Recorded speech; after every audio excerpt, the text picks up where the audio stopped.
शनिक जी जूनागढ़ गुजरात से। राधा वल्लभ श्री हरिवंश। दंडवत प्रणाम महाराष्ट्री। महाराष्ट्री, पिछले 5 सालों से जीवन में अंधकार छाया हुआ है, कभी भी सफलता नहीं मिल रही है। जीवन में आगे क्या करूं क्या ना करूं समझ नहीं आ रहा। सफलता किसे माना है आपने? महाराज जी, श्री जी मैं पढ़ाई पूरी की और मैंने श्री जी से कहा कि मैं अब क्या करूं। तो उन्होंने मुझे कुछ संकेत दिए थे कि आप सरकारी में जाइए और प्रभु की सेवा करिए। फिर सफलता नहीं मिल रही उसमें एग्ज़ाम में, और अब है। आप हमारी बात समझिए, आपको श्री जी ने संकेत किया और आप सफलता नहीं प्राप्त कर, दोनों बातें झूठी है ना, दोनों बातें झूठी हैं। आप सत्य को स्वीकार कीजिए। श्री जी के संकेत को आप जानने लगे। आप श्री जी के संकेत तो तभी जब आप उनकी मन की बात जान लेना, तो आप कितने बड़े सिद्ध हो गए। और फिर सफलता किसकी चाहते हो? प्रकृति जन्य की। आप श्री जी के संकेत को जान जाओगे तो श्री जी के प्रेम की सफलता चाहोगे, लोकवत नहीं। और ये लोक की सफलता, सुनो पहले, प्रारब्ध के अधीन है। इसकी सफलता के लिए श्री जी से प्रार्थना मत करो, हमारी बात समझना। विद्यारण्य जी एक बहुत बड़े महापुरुष हुए हैं। उन्होंने अपने माता पिता को सुखी करने के लिए, धन प्राप्ति के लिए गायत्री अनुष्ठान किया। ब्राह्मण कुल में जन्म हुआ था। एक पुरस्चरण 24 लाख गायत्री होता है। उन्होंने एक पुरस्चरण किया, 2 पुरस्चरण किया, एक बार भी कोई धन की प्राप्ति नहीं हुई। आखिरी में उन्होंने संन्यास लिया। जो संन्यास लिया, माता गायत्री प्रकट हो गई।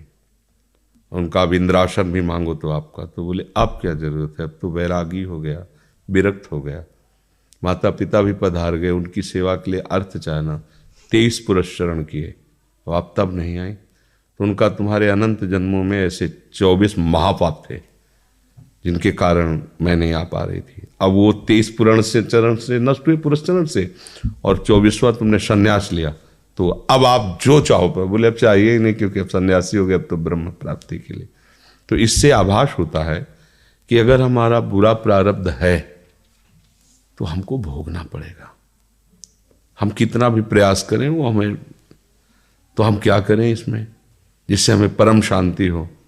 प्रभु के नाम का जप करते हुए उन पर दृष्टि लगाएं कि प्रारब्ध से हमारा भरण पोषण शरीर का भले, ये हमारा भरण पोषण आपसे होगा नाथ।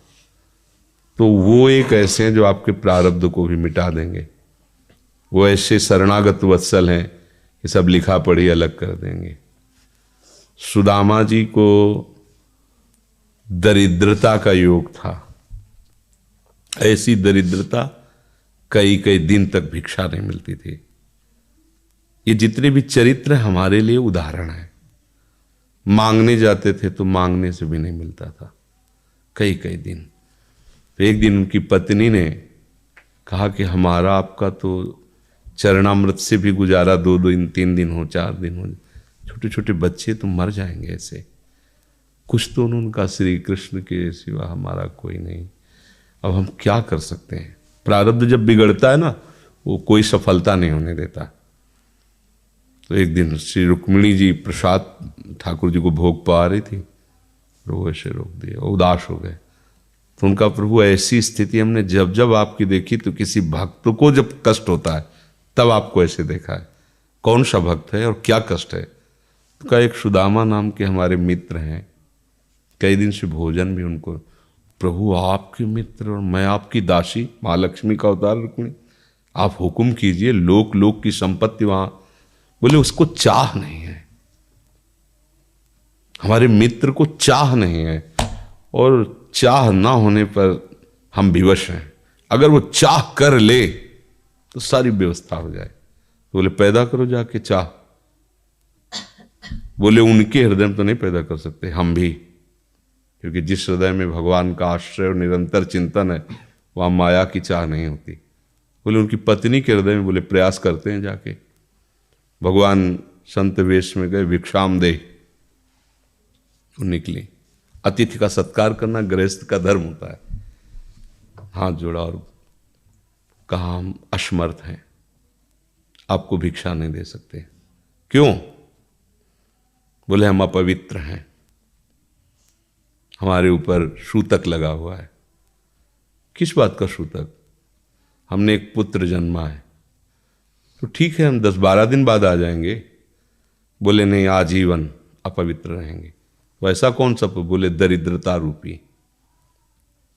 विद्वान की पत्नी है तो ऐसे उनका दरिद्रता रूपी पुत्र का जन्म, अर्थात सीधे ये कि मैं नहीं दे सकती या देने योग्य नहीं, ऐसा न कहीं कहा, मैं अपवित्र हूं। तो उनका दरिद्र कैसे हो सकती हो? जिनके पति के मित्र द्वारिकाधीश भगवान श्री कृष्ण है, वो दरिद्र कैसे हो सकता है? एक बार कहो ना अपने पति से। चले गए। जो सुदामा जी आए तो उन्होंने कहा कि देखो आज एक अतिथि आए थे, उनको मैं कुछ नहीं दे पाई, मुझे बहुत कष्ट है कि मेरे पुत्र और आए हुए अतिथि का भी हम स्वागत नहीं कर सकते, उनका भरण आपके मित्र द्वारिकाधीश प्रभु श्री कृष्ण है। सुदामा जी ने कहा, बोले चले जाओ ना, वो कुछ न कुछ सहयोग कर देंगे। तो बोले हम ऐसे मित्र नहीं बनाए कि वो हमारा सहयोग करें, कभी नहीं, मर जाऊंगा पर उनसे ये नहीं कहूंगा कि आप हमारा। बोले मत कहना, दर्शन के लिए तो चले जाओ, वो सुना है इतने उदार हैं कि वो जाने पर ही दे देंगे। सुदामा जी ने कहा दर्शन के लिए तो जा सकते हैं, बहुत दिन हो गए, ठीक है, पर मित्र के पास जाए तो कुछ लेके जाना चाहिए, मेरे पास तो कुछ नहीं ना। पड़ोस में जैसे किसी से मांगने गई तो, अरे समय जब बिगड़ता कोई नहीं होता साथ। एक ने थोड़ी उदारता दिखाई तो चावल पछोरने पर जो आगे कणका होते चावल के, जो प्राय वो लिए सुदामा जी ने कहा हमारे प्रभु भाव के भूखे, कुछ ले जाएंगे, खाली हाथ तो नहीं है। पोट्री में सारांश में बता रहे हैं, द्वारपालों ने देखा कि हड्डी हड्डी शरीर में कई जगह से फटे वस्त्र, बेवाई फटी हुई, मतलब दिखाई दे रहा था दरिद्रता की मूर्ति है। तो उनका किससे मिलना है तुमको? तो उनका श्री कृष्ण से। बोले संभाल के बोलो, क्योंकि पार्षद है, अनंत कोट ब्रह्मांडों के नायक प्रभु के ऐसे बोले कोई श्री कृष्ण कोई ऐसे गली आए, उनका जाके तो तुम बोलो ना, श्री कृष्ण से जाके कह दो कि एक सुदामा नाम के ब्राह्मण आए हुए हैं। पार्षद गए, वो प्रभु बड़ा अजीब आदमी है, आपका नाम बिना किसी सभ्यता के ले रहा है। वो कह रहा श्री कृष्ण से कह, सुदामा कूद पड़े, भगवान दौड़े।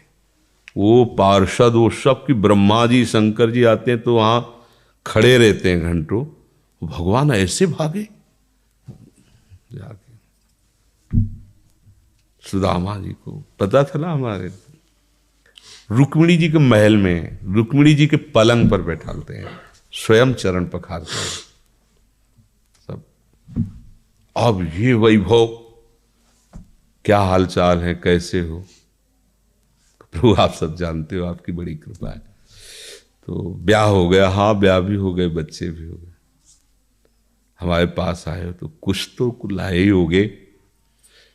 अब वो सड़े से कपड़े में चावल, कैसे बड़ी बड़ी वो वैभव, महारानियां सब भगवान का। चुप ऐसे बोले, देखो फिर चूक कर रहे हो, हमारे हिस्से की चोरी पहले की थी और फिर चूक कर रहे हो। और उन्हें हिम्मत नहीं पड़ रही थी, इतने महामहिम प्रभु को कैसे हो तंदुल।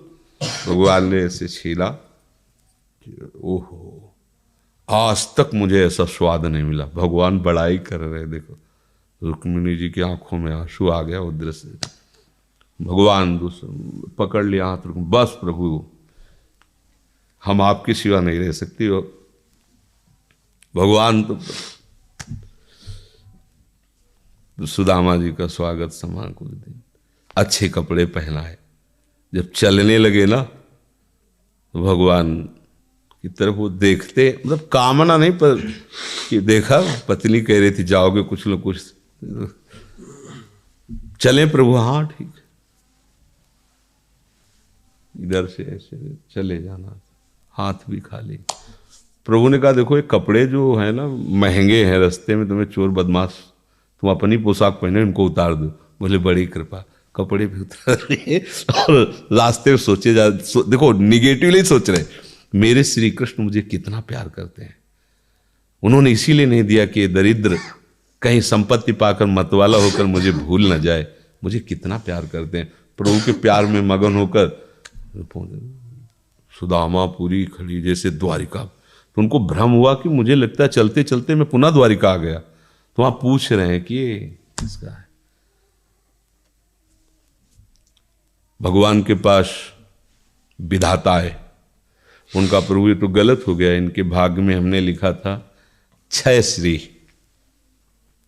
ऐश्वर्य का नाश, जीवन में नहीं ऐश्वर्य, क्षय श्री। भगवान ने उसका उल्टा कर दिया यक्ष श्री। जैसे कुबेर का अथाह धन का खजाना, त्रिभुवन का खजाना वही है कुबेर के पास, ऐसे कुबेर का खजाना यक्ष श्री। तो कहा प्रभु, तो उनका इन्होंने एक पुण्य किया है, अनंत ब्रह्मांडों के समस्त जीवों को तृप्त कर दिया है। प्रभु खुद को खाने को नहीं तृप्त, बोले मेरे रोम रोम में करोड़ करोड़ ब्रह्मांड वास करते हैं और इनके तंदुलों से मैं तृप्त हो गया। अनंत ब्रह्मांडों का भंडारा हो गया, उसका जो पुण्य होता है लिख दो इनके भाग्य में। अब किसी की चलेगी प्रभु के आगे। तो एकमात्र प्रारब्ध को मिटाने वाले भगवान है, कर तुम अकर तुम अन्यथा कर तुम। तो आप भगवान की शरण होकर उनका नाम जप कीजिए और उनसे प्रार्थना कीजिए कि आपको उचित लगे तो समस्या का समाधान कर दीजिए, नहीं तो मुझे समस्या से लड़ने का बल और विवेक दीजिए, बात बन जाएगी।